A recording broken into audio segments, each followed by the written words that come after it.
안녕하세요. 3월 넷째 주일입니다. 모두 잘 지냈나요? 코로나 전염병에 대한 걱정이 계속되고 있지요. 학교 개학도 다음 달로 미루어지고 활동도 정체되는 시간이 길어지고 있어요. 안타깝지만 오늘도 예방 차원에서 이렇게 방송으로 예배를 드리게 되었습니다. 하지만 이런 때일수록 우리가 말씀을 더 깊이 묵상하며 기도할 수 있기를 바랍니다. 그리고 이 모든 것들이 다시 회복이 되어서 우리 친구들을 함께 만나서 예배드리고 또 행복한 활동들도 계속할 수 있기를 간절히 소망합니다. 함께 모이지 못하는 시간이 길어져서 여러분들이 너무 지루해할까봐 우리 선생님들과 함께 힘내라고 격려할 방법이 없을까 참 고민이 많았어요. 그래서 친구들에게 작은 선물을 하나 했으면 좋겠다, 그런 의견들이 있었습니다. 그래서 무엇을 선물을 할까? 과자 세트를 할까? 아니면 요즘 필요한 손 소독제나 마스크를 줄까? 여러 가지 의견들이 있었는데 결국은 이것저것 담아서 완 세트를 만들었습니다. 그래서 거의 모든 친구들이 선생님들의 방문을 받았을 거예요. 우리 선생님들이 여러분들에 대한 관심과 애정이 많아서 기쁘게 이 일에 동참해 주시고 또 적극적으로 참여해 주셔서 감사했습니다. 사실 여러분들이 그 쇼핑백에 받은 그 선물은 아주 값이 많이 나가는 것은 아니지만 예배와 또 모임과 만남에 대한 기다림과 염원이 담긴 그러한 내용물이에요. 선생님들이 모여서 정성껏 포장하고 또 직접 전달했죠. 여러분들이 조금씩 먹으면서 또 가족들에게 또 손소독제도 이렇게 막 뿌려주면서 이렇게 힘을 낼 수 있기를 바랍니다. 그리고 우리가 무엇보다도 날마다 말씀을 들여다보면서 이 시기를 지혜롭게 이겨낼 수 있기를 바라요. 오늘은 여러분들이 묵상한 큐티 중에 3월 15일부터 3월 22일까지 말씀으로 은혜를 나누고자 합니다. 주요 성경 구절은 마가복음 7장 14절에서 23절 말씀이에요. 목사님이 읽어 드릴게요. 읽겠습니다. 무리를 다시 불러 이르시되 너희는 다 내 말을 듣고 깨달으라.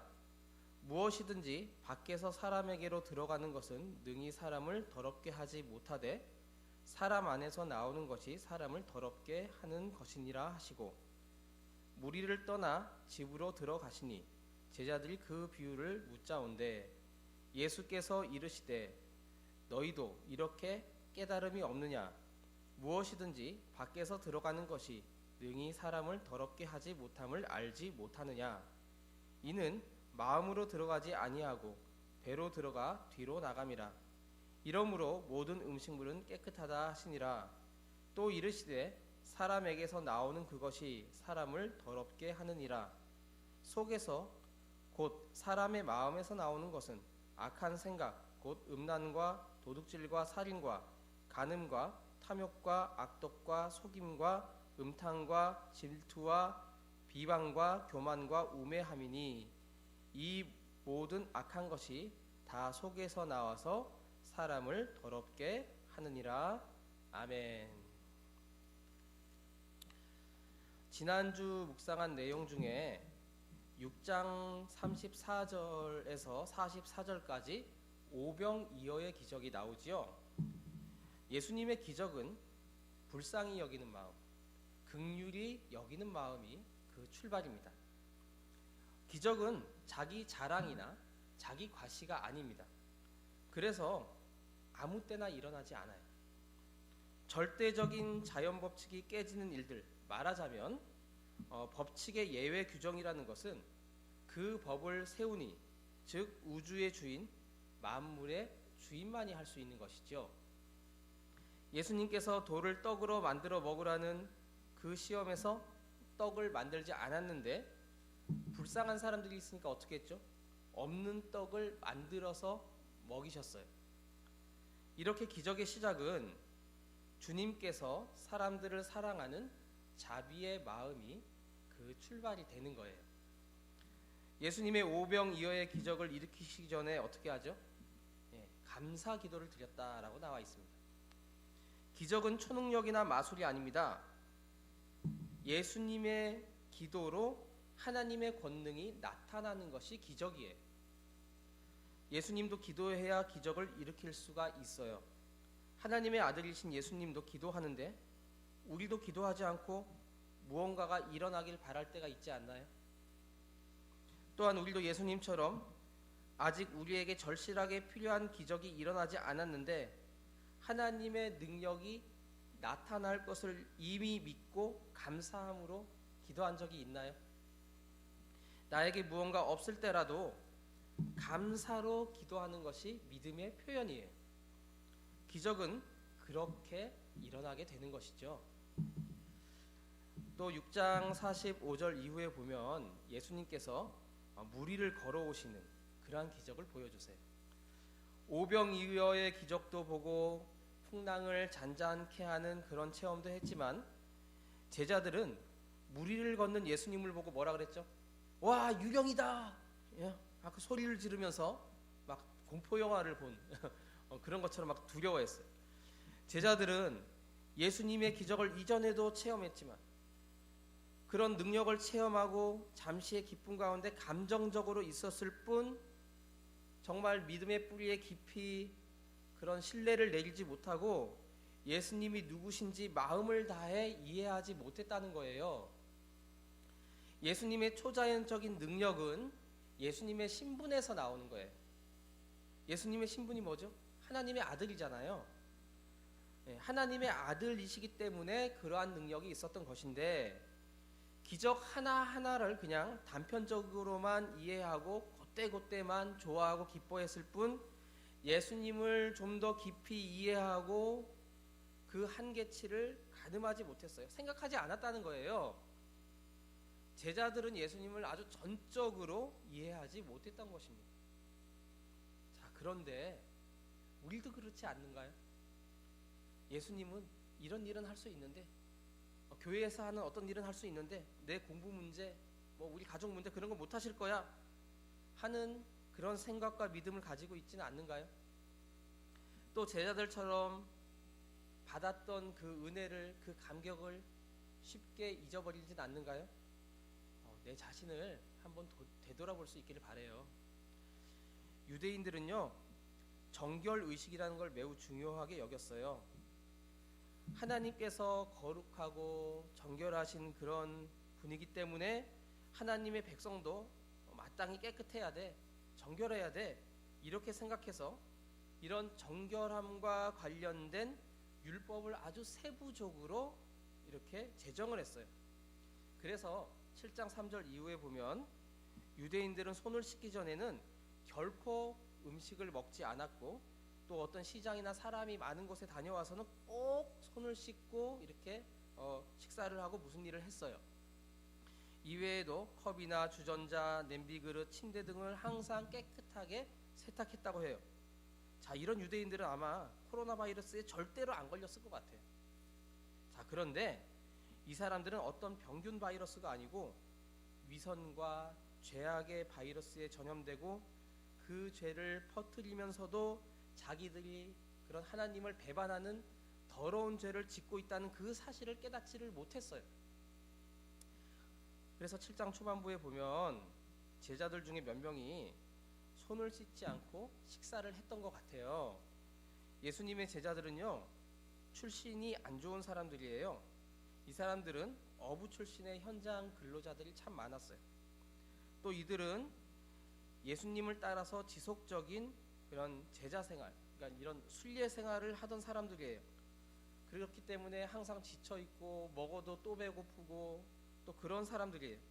그러니까 음식을 보자마자 아마 허겁지겁 그냥 이게 웬 떡이냐 그래서 막 먹었을 것 같아요. 그리고 또 어디 이제 이런 시대에는 지금처럼 어디 가면 이렇게 화장실이 있어서 손을 이렇게 마음대로 씻을 수 있는 그런 공공장소가 마련되어 있지 않았을 거예요. 손 씻을 곳이 마땅치 않았다는 거예요. 자, 여러분들 가끔씩이라도 먹지 못함, 그 기근이라 그러죠. 기근에 힘들어하는 가난한 나라 사람들을 어떤 매체를 통해서 이렇게 딱 보면 어떤 마음이 들죠? 예?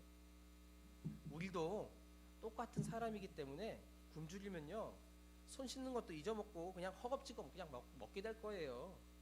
그러면 인간적으로 그것을 긍휼히 여기는 마음이 일어나야 되는 게 당연한 거예요. 하지만 바리새인들은 자기 의가 너무 커서 사랑의 마음을 버렸어요. 이 모습을 보자 바리새인들은 제자들이 정결 예식을 어겼다고 예수님에게 시비를 걸어요. 딱 걸렸어. 예? 왜 제자들이 전통적인 정결 예식을 지키지 않느냐? 이렇게 따졌어요. 이들의 주장은 요즘처럼 보건위생과 바이러스 예방 차원에서 손을 깨끗하게 씻자 그런 게 아니에요. 자신들의 세운 그 법을 어겼다고 비난하는 거예요. 예수님이 가르치는 복음과 사랑의 진리를 받아들이지 않고 어떻게 해서든지 그냥 예수님이 잘못했다는 것을 증명하려고 하는 거예요.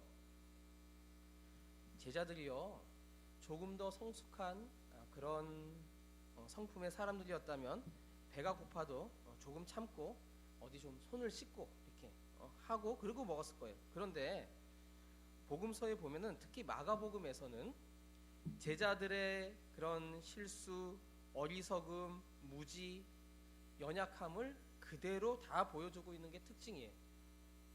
계속 실수하고 잘못하고 사람들에게 욕먹고 예수님에게 혼나고 그런 모습이에요. 8장에서는 십자가의 도를 가르치시는 예수님이 이제 장차 자신이 순환을 받고 십자가에 죽게 될 것에 대해서 가르쳤는데 제자 베드로가 그 일을 말리다가 어떻게 됐어요? 혼났죠. 혼나도 그냥 혼났나요? 사탄아 물러가라. 예수님이 베드로한테 그렇게 강한 어조로 이렇게 혼내셨죠. 왜? 사탄이 제자들에게 거짓된 메시아관을 심어주어서 구원자는 죽으면 안 돼. 무조건 잘 돼야 돼. 이렇게 생각했던 거예요. 또 9장에서는 믿음으로 기도하지 않고 귀신을 쫓아내려다가 실패한 제자들을 엄하게 혼내시는 예수님의 모습이 나타나 있죠. 그런데 예수님은 그냥 혼내고 이 제자들을 버린 게 아니에요. 제자들을 어르고 달래고 혼내시면서 버리지 않고 그 제자들을 그냥 계속 데리고 다녀서요. 혼내지만 사랑하고 데리고 다니. 그런데 이 부분에서는 제자들에게 왜 너네 손 안 씻고 먹어서 바리새인들한테 욕 먹었어 이렇게 나무라시는 게 아니라 오히려 더 중요한 것을 놓치고 있는 바리새인들을 혼을 내시죠. 그들은 눈에 보이지 않는 형식과 전통만 지켰어요. 경건한 모습으로 딱 예배를 정말 잘 드리는 것 같았지만 입술로만 그냥 입으로만 하나님을 공경한다고 하는 그런 사람들이었다는 거예요. 그렇게 예수님이 이 사람들을 혼내죠. 그들은 전통을 지키기 위해서 하나님의 율법을 무시하는 자들이다라고 예수님이 강하게 혼을 내세요. 그래서 구체적으로 어떤 잘못을 하는지 예수님이 이제 예를 하나 드시는데, 자 여러분들 10계명 알죠? 10계명의 제 5계명이 뭐죠? 5계명. 부모님을 공경하라잖아요. 그들은 하나님께 헌금을 잘 드렸으면 부모님에게 용돈을 생활비를 드리지 않아도 된다 이렇게 가르쳤어요. 그러나 이것은 전통으로 하나님의 말씀을 깨트리는 짓이다라고 예수님이 지적하시는 거예요. 자, 어렸을 때는요 부모님이 자녀들을 키워요. 먹을 것을 주고 입을 것을 주고 용돈을 주고 또 학교에도 보내고, 자 이것을 양육이라고 해요. 자, 그렇게 자녀가 자라서 또 결혼을 하고 또 그 자녀들이 또 자녀들을 낳죠. 그러면 부모님들은 어떻게 되죠? 점점 연로해지시고, 자 나중에는 기력이 떨어져서 일을 하실 수가 없게 돼요. 생계가 어려워져요. 그러면 장성한 자녀가 나이 드신 부모님을 돌보고 이렇게 모시는 그런 모습을 볼 수가 있어요. 이것을 봉양 이렇게 이야기를 하죠. 하나님께서는 우리에게 가정이라는 이런 작은 공동체를 만드셔서 이 세상에 살아갈 동안 부모와 자녀가 서로를 섬기게 만드셨어요. 부모님이 어린 자녀를 잘 양육하면 장성한 자녀가 나중에 부모님을 봉양하고 잘 모시는 것이 성경적인 가치관이에요. 부모를 공경하고 자녀를 사랑하는 것이 하나님의 법이라는 뜻이에요. 그런데 바리새인들은 하나님께 헌금만 잘 드리면 부모님께 용돈을 드리지 않아도 된다라고 가르쳤어요. 이미 하나님께 모든 의무를 다 드렸기 때문에 그 의무를 다했다는 것이에요. 더 이상 돈을 타인에게 쓰지 않아도 된다는 것이에요. 그리고 이 법을 고르반이라고 했는데 그 뜻은 하나님께 드리는 예물이 되었다라는 뜻이에요. 결국은 뭡니까? 헌금을 더 많이 거두기 위해서 바리새인들이 나쁜 전통을 만든 거죠. 예? 유대교에다가 헌금을 했으니까 다른 데 돈 쓰지 마, 그런 뜻이에요. 이들은 돈을 너무나 사랑했기 때문에 이런 잘못된 법을 만들었던 것입니다. 그러면서 예수님은 7장 14절 이후에 정결한 내면의 가르침에 대해서 알려주세요. 제자들이 손을 씻지 않고 먹었지만 음식은 더러운 것이 아니라고 말씀하십니다. 음식은요, 입으로 먹으면 그것이 영양이 되고 남은 것은 배설물로 나오게 되면 끝이에요. 진정 더러운 것은 사람의 입으로 들어가는 것이 아니라, 음식이 아니라 사람의 마음 속에서 나온 어떤 것이 진짜 더러운 거야 라고 가르치는데, 예수님은 21절에 마음속에서 나오는 나쁜 것을 하나하나 말씀을 하시죠. 21절 한번 다시 보여주실래요? 21절 자막에. 악한 생각, 음란, 도둑질, 살인, 간음, 탐욕, 악의, 속임수, 방탕, 질투, 욕지거리, 교만, 어리석음. 혹시 내가 여기 나하고 해당되는 게 있나요? 실제로 이런 것들 때문에 세상이 어지러워지고 범죄와 전쟁이 일어나고 코로나 바이러스보다 더 심각한 죄악의 바이러스가 사람의 마음 속에서부터 나와서 퍼지기 시작하는 거예요. 따라서 우리는 우리의 마음을 끊임없이 들여다보고 반성해야 돼요. 예수님은요, 마음의 정결을 요구하세요. 사람들이 내 겉모습을 어떻게 볼까를 걱정하기보다 하나님께서 내 마음을 어떻게 볼까, 그런 것을 고민해야 돼요. 예수님은 유대인이 사는 지역만이 아닌 유대의 근거리에 있는 이방 지역에도 복음을 전하셨는데, 전통적인 유대인들은 이방인들도 유대교를 믿어서 유대인화가 되어야 구원을 받는다고 생각했어요. 그리고 굳이 이방인들에게 유대교를 또 전하지도 않았어요. 그런데 온 인류의 구원자로 오신 예수님은 유대인들이 꺼리는 이방 지역으로 직접 가셔서 그들에게도 복음을 전하고 또 기적을 많이 베풀어 주셨어요. 자, 이러한 예수님의 모습은 이방인 선교에 대한 통찰력을 우리에게 제공하는데, 마가복음에서는 예수님께서 유대의 그런 경계를 넘어서 이방 지역인 두로와 데가볼리 지역 같은 곳으로 가는 것을 보여줍니다. 특히 7장 24절에서 30절까지 수로보니게 여인의 믿음이 소개되죠. 그래서 그리스 수로보니게 여인이 예수님을 찾아와서 자기 딸에게 들린 귀신을 쫓아내 주세요 하고 간절히 예수님께 청원을 해요. 그런데 예수님이 뭐라 그러시냐면은 너무나 매몰차게 자녀들에게 먹어야 할 빵을 개들에게 주는 게 옳지 않아 라고 말씀을 하세요. 자, 여기서 자녀들은 유대인들이고 개들은 이방인을 뜻해요. 이 당시 유대인들은 이방인을 짐승처럼 생각했어요. 평소에 사람을 사랑하셨던 예수님의 그런 모습과는 다르죠. 야, 이렇게 욕하실 거면서 왜 이방인 지역으로 가셨을까요? 자, 그런데 이 여인의 반응이 더 환상적이에요. 그러자 이 여인이 보통 사람 같으면 화를 내면서 뭐라고? 나보러 개라고? 이 사람이 개한테 안 물려봤구만 하면서 그냥 화가 나서 막 물어버린 게 아니라, 주님, 맞습니다. 그러나 상 아래 있는 개들도 그 자녀들이 흘리는 부스러기를 얻어먹습니다 라고 대답했어요. 그러자 예수님은 너가 그렇게 말하니 돌아가거라, 귀신이 내 딸에게서 떠나갔다 라고 말합니다. 그래서 이 여인이 집에 가보니까 딸은 귀신이 떠나고 평안이 있더라는 것이죠.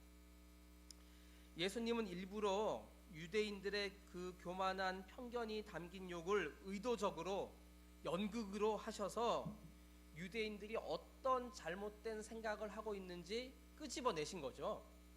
그리고 이방 여인의 부스럭이라도 주십시오라는 이 고백은 유대인의 편견과 무시를 넘어서고 그것을 철저하게 깨트립니다. 교만과 편견보다 겸손과 믿음이 더 강하다는 것을 보여주는 거예요. 예수님은 이것을 유도하시고 많은 사람에게 보여주시죠. 그리고 말씀을 통해서 우리에게 알려주시는 거죠. 병만 고쳐주는 것이 아니라 진정한 말씀의 원리, 그 진리를 가르쳐주는 거예요. 꽉 먹고 알 먹고. 예수님은 기적만 일으키지 않아요. 기적에는 그에 따르는 하나님의 말씀과 교훈이 분명히 있어요. 우리가 그것을 깨달아야 돼요. 말씀의 진리를 깨달으면 기적은 따라오게 되어 있어요. 하나님의 나라와 의를 먼저 구해보기를 바랍니다. 그러면 다른 것도 함께 해결돼요. 그리고 수로보니게 여인처럼 세상이 나를 무시해도, 나를 모욕해도, 그래도 주님을 열망하고 사랑하는 우리 모두가 될 수 있기를 바랍니다. 부스럭이라도 주십시오 라고 간절히 기도한다면 부스럭이만 줄까요? 아니에요. 제일 좋은 빵을 주시는 게 주님의 마음이에요. 코로나 바이러스 전염병을 비롯한 많은 삶의 어려움이 우리 가운데 있지만 악한 것들을 물리치시고 믿음으로 간절히 다가오는 모든 사람들을 받아주시고 그 문제를 해결해 주시는 하나님 아버지를 굳게 의지하며 아름다운 미래를 꿈꾸는 우리 모두가 될 수 있기를 주님의 이름으로 축복합니다. 함께 기도하겠습니다. 기도할 때 마음의 정결함 가운데 진실한 믿음, 간절한 믿음으로 주님 앞에 나가기를 소원합니다. 또 치료하는 광선을 이 땅에 비춰주세요. 무서운 전염병들이 사라지고 하나님의 사랑이 충만한 세상이 되기를 원합니다. 또 학교를 갈 수 없는, 또 교회를 갈 수 없는 이 시간 속에서도 유익한 시간을 보낼 수 있도록 지혜를 더하여 주시고 또 어려운 가운데서도 감사함으로 주님의 회복을 믿고 기도하기를 소원합니다. 함께 기도하는 우리 모두가 될 수 있기를 바랍니다. 하나님 아버지, 우리 청소년부 친구들에게 부여한 특별한 창조의 계획과 목적이 있으심을 고백합니다. 주님의 뜻에 맞게 우리 청소년부 친구들의 삶을 인도하여 주시고 하나님께서 원하시는 길을 갈 수 있도록 능력과 지혜를 허락하여 주시기를 원합니다. 마가복음의 말씀을 지속적으로 묵상하고 있습니다. 우리 친구들 각 사람마다 들려주시고자 하는 하나님의 음성을 들려주시고 우리 친구들이 예수님의 마음을 본받고 그 삶을 따라갈 수 있도록 은혜를 더하여 주시기를 소원합니다. 오늘 말씀처럼 마음의 정결을 유지하며 또한 부스럭이라도 주십시오 하는 간절한 마음으로 기도하기를 원합니다. 코로나 전염병 사태로 교회 집회와 등교가 중단되었습니다. 공부하는 가운데 지혜와 명철을 더하여 주시고 시간을 손해보지 않도록 돌보아 주시며 영혼과 마음과 몸이 더욱 강건하여지며 또 이 상황 속에서도 예수님의 사랑을 배우고 아름다운 친구 관계를 유지하며 사랑과 우정을 키워나가는 축복된 시절 되게 하여 주시옵소서. 이 모든 것 우리 주님 예수님의 이름으로 기도드립니다. 아멘.